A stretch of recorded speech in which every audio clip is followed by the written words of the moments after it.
Hindi, yung ganyang paghihiwalay na, hindi ka dapat suportahan yan dahil mali yan. Dahil kasi, ibang magiging gobyerno nila, sa gobyerno natin kapag humiwalay sila sa atin. Sinusuportahan ko rin yung usapin pangkapayapaan sa Mindanao. Kaso, merong ibang pangkat, sinugulo nila ang kapayapaan sa Mindanao. Para sa akin, suportado ako sa kapayapaang kagustuhan ng dalawang grupo na nasasaad dyan. Brothers hurting brothers, never harming neighbors. Sana magkasundo na para matigil ang kaguluhan. At hindi lang yon. Siguro na naman may mga puso at damdamin ng mga tao na yan, kaya siguro dapat makonsensya sila kung sakali may madadami silang tao. Iwasan natin ang gulo.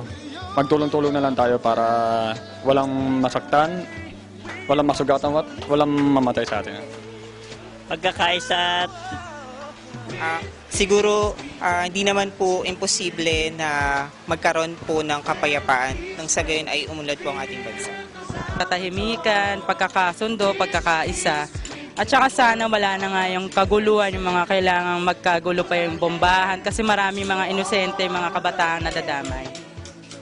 With peace, we don't have to grieve.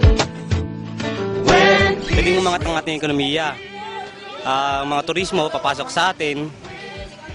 Mawalan sila ng takot pumunta rito sa bansa natin.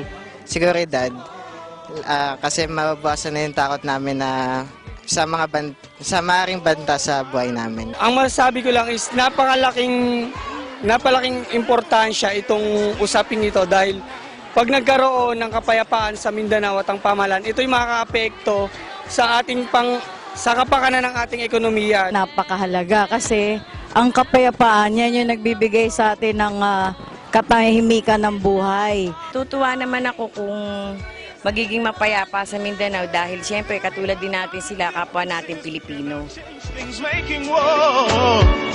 Without peace, all dreams are... Pakisamahan ang iba nating kakilalang Islam o Muslim.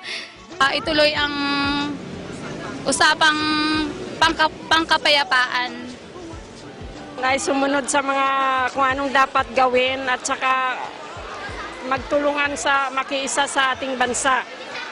Igalang mo yung nila, yung reliyon nila, tsaka wag mong husgahan kung anong pinaniniwalaan nila. Ang paggalang sa kanila, paggalang sa mga kagawian nila, paggalang sa reliyon nila. Sino ba naman may gusto ng gulo?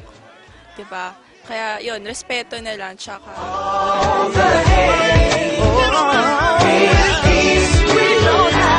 Alam mo, ako hindi naman ako racist.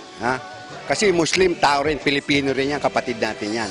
Sa Pilipinas din yan. Kaya siguro dapat iwasan talaga yan. Ano na lang sa mga nanghuhusga, sana tigilan na nila. Dapat alam natin kung ano yung tradisyon o ginagawa ng mga Muslim. Kaya dapat natin itong igalang dahil alam ko ginagalang din nila ang ating bilang isang Kristiyano, ginagalang din nila tayo.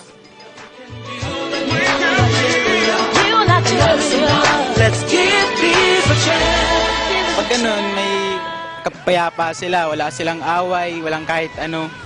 Tapos, lahat ng tao, Muslim o Kristiyano, pantay-pantay.